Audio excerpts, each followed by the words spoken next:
አይጉ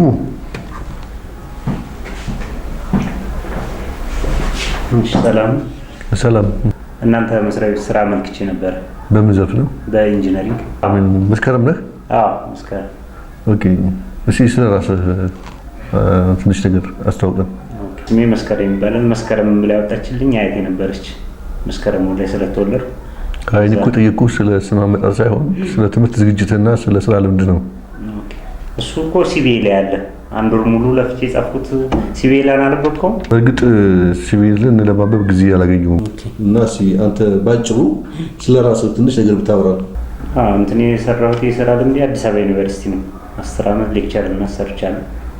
እንዴ ሲቪል እኮ የሚለው 2 አመት ነው የሚለው በአስተናጋጅነት ለዛው በአስተናጋጅነት 2 አመት የሚለው ሲቪል አንብበሃል ማለት ነው። አንተ ቀልድ እንዲያስከው በጣም አይ እንደዛ አይደለም እኮ ኖ ጊዜ እያባከንክ ያለኸው። አይ እንደዛ ሳይሆን እንትን ብዬዋለሁ። ኖ በጣም አንተ ጊዜ እያባከንክ ያለኸው። ተረኛ ግባ